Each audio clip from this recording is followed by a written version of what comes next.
Percent আমরা ওই সংখ্যাকে 100 দিয়ে ভাগ করে দিব, তাহলে আমরা একটা শতকরা থেকে সাধারণ ভগ্নাংশে পেয়ে যাব। যেমন ধরি শতকরা থেকে আমরা ভগ্নাংশ প্রকাশ যদি করতে চাই 35%, অর্থাৎ এটা আমরা মনে রাখবো পার্সেন্টেজ যেখানেই আছে আমরা কোনো কিছু ভাববো না, সরাসরি আমরা 100 দিয়ে ভাগ করে দিব।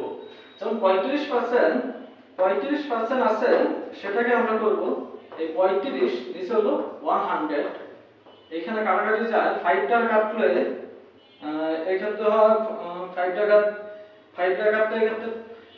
20 আর এই ক্ষেত্রে 7, সেক্ষেত্রে লেখা 7/20। আর যেমন আরেকটা লিখি 125%, 125 এসে হচ্ছে 100, এক্ষেত্রে 25 দ্বারা যদি আমরা কাটাকাটি করি এক্ষেত্রে 4 আর এক্ষেত্রে হলো 5/4, এটাকে আমরা সাধারণ ভগ্নাংশে প্রকাশ করে দিলাম। অর্থাৎ যে কোনো শতকরা থাকবে, শতকরা পরিমাণ, সেখান থেকে আমরা একটা কনস্ট্যান্ট কোন একটা নম্বরে আসবো বা কোন একটা ভগ্নাংশে আসবো, আমরা 100 দিয়ে ভাগ করে দেব। যেমন এই ম্যাথটা দেখি 13/4/3 অংশ 3 অংশ, এই ম্যাথটা অনেক ভার্সিটি অনেক জব এক্সামে এসেছে, বারবার এই ম্যাথটা এসেছে। এটা কিভাবে করব? এটাকে ফার্স্টে আমরা একটা অপকৃত ভগ্নাংশ প্রকাশ করব, আর যেহেতু আমাদের পার্সেন্টেজ আছে, আমি কোনো কিছু লিখব না, 100 দিয়ে ভাগ করে দিব। আর এটাকে এবারে গুণ করে এটার সাথে যে গুণফলটা পাবো সাথে এই উপরেটা যোগ করে দিব। আর উপর থেকে 55 নিচে হলো 4 ইনটু 1/100, তাহলে এই ক্ষেত্রে 5 দ্বারা ভাগ করলে 11, আর এই জায়গা হলো 20, আর নিচে গুণ করলে 80 উপরে 11, এটা হলো তার অ্যানসার। আশা করি ম্যাথটা বুঝতে পেরেছেন। যদি কারো সমস্যা হয় অবশ্যই কমেন্টে আমাদের জানাবেন, আমরা চেষ্টা করব। তারপর আরেকটা আমরা দেখি, তারপর আমরা আরেকটা দেখি 62/3%, অর্থাৎ এই ক্ষেত্রে আমরা পার্সেন্টেজ আছে, আমরা কোনো কিছু না দেখে আমরা কাজটা কি করব, 1/100 লিখবো, অর্থাৎ 100 দ্বারা ভাগ করব এই সমস্ত সংখ্যাকে। আর এই সমস্ত সংখ্যাকে যেহেতু একটা মিশ্র ভগ্নাংশ এটা আছে, একে আমি অবশ্যই একটা অপকৃত বা অপকৃত অর্থাৎ একটা ভগ্নাংশ ফর্মে নিব। কিভাবে ফর্মে নিয়ে যায় আগের নিয়মটা কি, এটা দ্বারা ফার্স্টে পুরোটা গুণ করব, গুণ করলে হচ্ছে 18 19 হাতে আছে, আর সাথে আছে 2, উপরে লেখা যায় 200 আর নিচে লেখা যায় 3, উপরে হলো 1/100, এই 100 দ্বারা 200 কে ভাগ করলে 2/3। এটা হলো এই ম্যাথের অ্যানসার। এই দুইটা ম্যাথ খুবই গুরুত্বপূর্ণ, আশা করি এই দুইটা ম্যাথ বুঝতে সুবিধা হয়েছে। যদি কোনো সমস্যা অবশ্যই জানাবেন। তারপর আমরা আরেকটা টপিকে চলে যাই, সেটা হচ্ছে শতকরাতে কিভাবে প্রকাশ করব, অর্থাৎ শতকরা পার্সেন্টেজে আনবো কিভাবে সেটা আমরা খেয়াল করি। যদি অনুপাত দেওয়া থাকে, যেহেতু আমাদের জব এক্সামে আসে হয়তো অনেক ভাবে ভেঙে একটা এই ম্যাথগুলো করা যায়, কিন্তু আমরা চেষ্টা করব একটু শর্ট টাইম, যেহেতু আমাদের এমসিকিউ অবশ্যই একটু শর্ট টাইম করার চেষ্টা করব।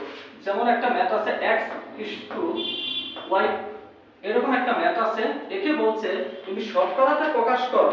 যখন এরকম বলবে শতকরাতে প্রকাশ আর পার্সেন্টেজে, আমরা কোনো কিছু দেখব না, একটা জিনিস খেয়াল করব, যাকে বলছে সেটাকে প্রকাশ করব। কিভাবে প্রকাশ করব? যার ফার্স্টে যেটা থাকবে সেটা উপরে লিখব, নিচে y * 100, অর্থাৎ 100 দ্বারা গুণ করলে আমরা পার্সেন্টেজে এসে যাব। যেমন আমরা একটা ম্যাথ দেখতে পারি 3:5,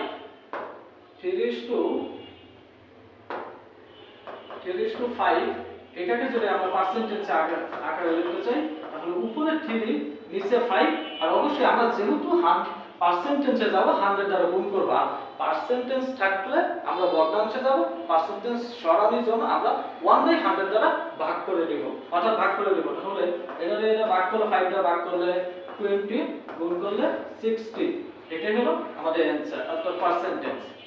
যদি এরকম থাকে 7:5, তাহলে দেখা যায় উপরে 7 নিচে 5, সেম ভাবে এখানে 100, যেহেতু আমরা পার্সেন্টেজে যাব আর 5 দ্বারা এটা ভাগ করলে 20 গুণ করলে 140। আশা করি এই ম্যাথটা বুঝতে পেরেছো সবাই। তারপরে আমরা আরেকটা নিয়ম দেখবো, খুব ইম্পর্টেন্ট এন্ড খুবই গুরুত্বপূর্ণ একটা নিয়ম। এই ম্যাথ থেকে প্রায় ম্যাথ আসে এক্সামে। 50 এর 10% কত? 50 এর 10% সমান কত? খুব সুন্দর একটা ম্যাথ। এর বলতে আমরা গুণ বুঝি, যেহেতু কিছু এত এর 50 এর বলতে আমরা গুণ বুঝবো, আর যেহেতু পার্সেন্টেজ আছে আর কোনো কিছু দেখবো না, আমরা কি দেখব, যেহেতু পার্সেন্টেজ আমরা 100 এ ভাগ করে দেব ওই সংখ্যাতে, তাহলে আমাদের শেষ। 10 দ্বারা 100 কে ভাগ করলে 10 আর এটা দ্বারা ভাগ করলে 5 ইজ ইকুয়াল টু অ্যানসার। আশা করি বুঝতে পেরেছো। এরকম ভাবে আমরা আরেকটা ম্যাথ যদি দেখি, 90 এর 2/3%, এটা যদি দেখি তাহলে আমরা এটা কি বলবো, 90 ইনটু এই সংখ্যা তো আছে, এই সংখ্যা থাকবে, যেহেতু পার্সেন্টেজ আমরা কোনো কিছু খেয়াল করব, 100 দ্বারা ভাগ করে দেব, 100 দ্বারা ভাগ করে দেব। তারপর ইজিলি ভাবে যেগুলো ক্যালকুলেশন করা যায়, ক্যালকুলেশনগুলো এগুলো ইজিলি করার চেষ্টা করব। 0 0 এখানটাকে কেটে দেই, পরে এইখানটাকে 9, এই 3 দ্বারা 9 কে কাটলে 3 আর নিচে আছে 10 ছিল, এই 10 কে কাটলে 5, তার উপরে থাকবে হচ্ছে 3, নিচে হলো 5। ইজিলি ভাবে, তাহলে একদম সহজ ভাবে ক্যালকুলেশন করা যায়। আশা করি ম্যাথটা বুঝতে পেরেছেন। তারপর আরেকটা নেক্সট টপিক হচ্ছে আমাদের কত শতাংশ, অর্থাৎ শতাংশটা বের করতে বলবে। যেমন 5 এর কত শতাংশ 7 হবে, এরকম আসে এই ম্যাথগুলো। একটু মনোযোগ দিয়ে দেখবেন, আশা করি এই ম্যাথগুলো এখানে মনোযোগ দিলে আপনি বাসা ওরকম দেখতে হবে না, এখানে হয়ে যাবে। ধরি 5 তখন কার শতাংশ, x এর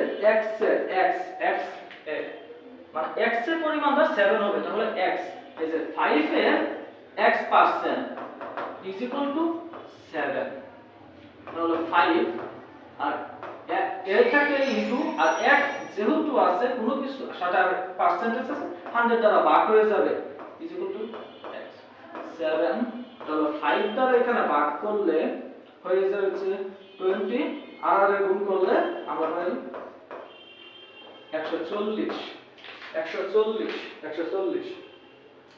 আর এটা যদি আমরা শর্টকাট রাখতে চাই, এত বড় করতে হবে না, সেটা হলো x, অর্থাৎ যার পরিমাণ, যার শতাংশটা পাই করব, মনে রাখবেন যার যে সংখ্যাটি হবে, অর্থাৎ যেটি হবে যার সাথে রাখবে সেটা নিচে হবে, যেটি হবে সেটা নিচে হবে, আর যা এর মানে যার সেটা উপর হবে, আর 100 দ্বারা গুণ করে দেবে। তাহলে এখানে যদি না একটু মিস্টেক হয়েছে, সরি,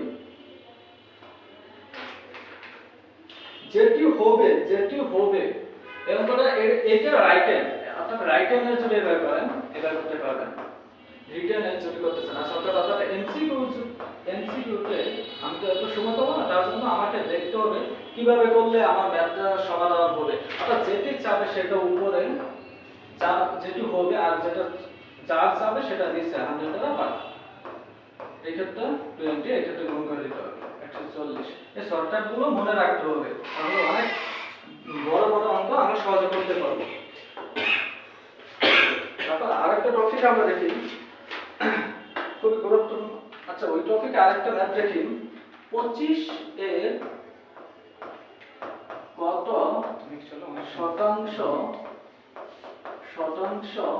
0.20 হবে। আচ্ছা, এইটা আমরা তো দেখেছি রাইট হ্যান্ডে কিভাবে করে, আর শর্টকাটটাও দেখেছি। অর্থাৎ আমরা রাইট হ্যান্ডে করতে পারি, অথবা শর্টকাটও যদি করি, যার হবে সেটাকে উপরে লিখবো, আর যা এর মানে এর সাথে যার সাথে এর থাকবে সে নিচে থাকবে, আর 100 এ গুণ হয়ে যাবে, তাহলে এই ক্ষেত্রে 4। এখন আমরা মনে করি এই দশমিকটা নেই, আছে এই ক্ষেত্রে 20, অর্থাৎ শূন্যও নেই, যদি তাহলে এই 2 দ্বারা আর হলো এই 4 গুণ করলে 8, সাথে 0 আছে 0, আচ্ছা, যেহেতু সামনে একটা দশমিক ছিল সেই দশমিকটা আমরা দিয়ে দেব, তাহলে আমাদের ক্যালকুলেশনটা সহজেই হয়ে যাবে। এভাবে অ্যানসারটা আশা করা যায়। হ্যাঁ হ্যাঁ, আপনাকে ফিনিশিং দিয়ে দিন। তুমি ধরো আরেকটা ম্যাথ দেখি, এরকম বললো 48 এর কোন সংখ্যাটি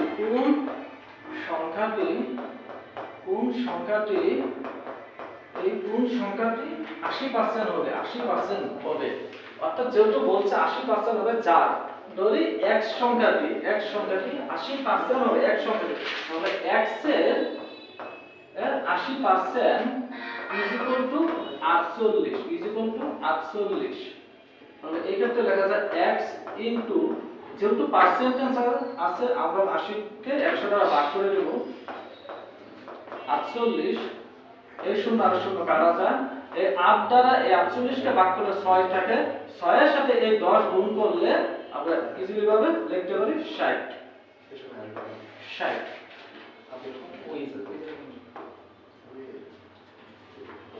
আরেকটা আমরা ম্যাথ করি, দেখো বার্ষিক, আচ্ছা আমরা একটা টপিকে i সমান হচ্ছে i is equal to PRN। এই সূত্র হচ্ছে p হচ্ছে আসল, r হচ্ছে বার্ষিক হার বা শতকরা হার, n হচ্ছে সময়, i হচ্ছে মুনাফা। এই ক্ষেত্রে একটা ম্যাথ দেখি, বার্ষিক হার 5%, বার্ষিক হার 5% সরল সুদে 3000 টাকা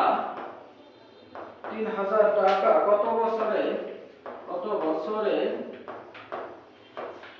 450 টাকা হবে। এটা যদি আমরা রাইট হ্যান্ড করতে চাই, রাইট হ্যান্ড, তাহলে লিখতে পারি i সমান PRN। এক্ষেত্রে আমার সময়টা চাইছে, n সমান হচ্ছে i বাই PR, i হচ্ছে 450 আর p হচ্ছে আসল হচ্ছে 3000